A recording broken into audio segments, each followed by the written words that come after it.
प्यार दुलार सपोर्ट कीजिएगा उस वीडियो पर भी। चलिए सुनाते हैं। सुनो सुनो मोरे भैया, लक्ष्मण रथ सजवावा, रथ सजवावा हो। भैया सीता के रथ बैठायो, जंगल छोड़ी आवो, जंगल छोड़ी आवो हो। भैया सीता के रथ बैठावो, जंगल छोड़ी आवो, जंगल छोड़ी आवो हो। थर थर कापी लक्ष्मण भैया तो राम से आरज करई, राम से आरज करई हो। भैया कवन खाता भाभी की, तो हम कब बतावो, तो हम कब बतावो हो। तू ही मोरे लक्ष्मण से लक्ष्मण, तू ही मोरे भैया, तो तू ही मोरे भैया हो। भैया सीता के हरि लगा, रावण लंका में राखे, लंका में राखे से हो। लक्ष्मण उलटी अयोध्या, सीता आई धोबिया बोलिया, बोलाई धोबिया बोलिया बोलाई हो। भैया धोबिया के बोलिया लागई, बान कर जवा हमरे सालई, कर जवा हमरे सालाई हो। भैया धोबिया के बोलिया लागई, बाना कर जवा हमरे सालई, कर जवा हमरे सालाई हो। तू ही मोरे भैया से भैया, तू ही नसीर साहेब, तू ही नसीर साहेब हो। भैया पानवा के जैसे भाभी, पातर कुसुम ऐसा सुंदर, कुसुम ऐसा सुंदर हो। भैया तीसरे में भाभी, गर्भ से जंगल कैसे रहिए, जंगल कैसे रहिए हो। भैया तीसरे में भाभी, गर्भ से जंगल कैसे रहिए, जंगल कैसे रहियाई हो। सबवा से उठे भैया लक्ष्मण, रथ सजवावई, रथ सजवावई हो। सखिया सीता का रथ बैठाई, जंगल छोड़ी आवई, जंगल छोड़ी आवई हो।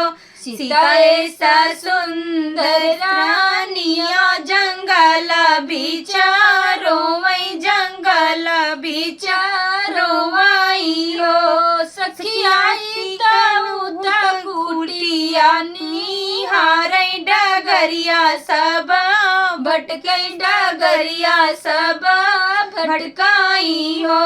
सखिया बीच में एक कुटिया, तब कुटिया के पास गई, कुटिया के पास गए हो।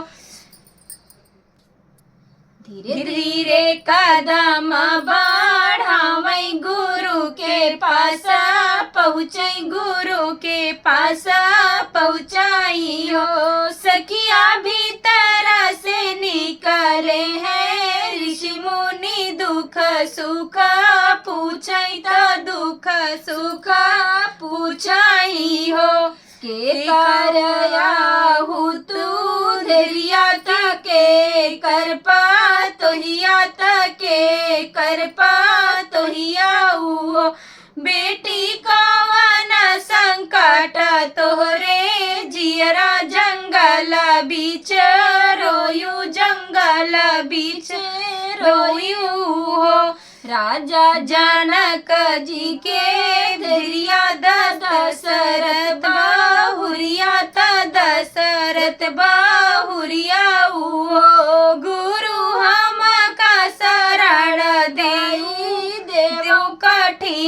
दिन काटे कठिन दिन काटी लियो 8 मास 9 के लागत सीता भई अनुमान सीता भई अनुमान हो सीता बोत फाटत लागत लव कुश जन्म ली है लव कुश जन्म ली है हो देवता न धूम ममा चावैता फूल बर सावैता फूल बर सावाई हो सखिया सीता के जन्म में हो रिलवा सखीन गावई सोहर सखीन गावई सोहर हो सखिया सीता के बन में हो रिलवा सखीन गावई सोहर सखीन गावई सोहर हो। आप लोग को ये गीत बहुत अच्छा लगा होगा कि सीता जी 14 साल का वनवास राम जी के साथ काट के आती हैं और उसके बाद फिर उन्हें वनवास फिर मिल जाता है, और वो भी किसके कहने पर? धोबी के कहने पे, मतलब उनकी मान सम्मान पे लांछन लग जाता है कि वो रावण के घर से आई हैं, वो पवित्र है या नहीं है। सोचिए, जब उस जमाने में हमारे राम जी सीता माता के ज़माने में एक धोबी लांछन लगा सकता है, तो ये तो कलयुग है, इसमें तो कुछ भी हो सकता है, कुछ कहा नहीं जा सकता है ना। छोटी छोटी चीज़ को लेके लोगों के ऊपर दाग लगाने लगते हैं। चलिए, आप लोग ये गीत सुनेंगे तो आप लोग को बहुत अच्छा लगेगा। और एक पति से बिछड़कर पत्नी, और वो भी उस समय पे जब वो गर्भवती रहती है, उस टाइम पे उसके पति का साथ होना उसके लिए कितना महत्वपूर्ण होता है। उस समय सीता जी फिर वनवास चली गई। अब अपने घर से दूर होना मतलब वनवासी होता है। यहाँ तो 1 मिनट के लिए भी लोग अपने पति को छोड़ना नहीं चाहते हैं, और वो 14 साल का वनवास काट के फिर वनवास चली गई। चलिए, आप लोग तो सब जानते ही हैं हमारे रामायण के बारे में, ज़्यादा मुझे बताने की ज़रूरत नहीं है। अब अगली वीडियो में आप लोग से मुलाकात होगी, तब तक के लिए नमस्ते, प्रणाम। अपना ध्यान रखिएगा सभी लोग, और हमारा फुल सपोर्ट कीजिए, अपना प्यार दुलार ऐसे ही बना के रखिए।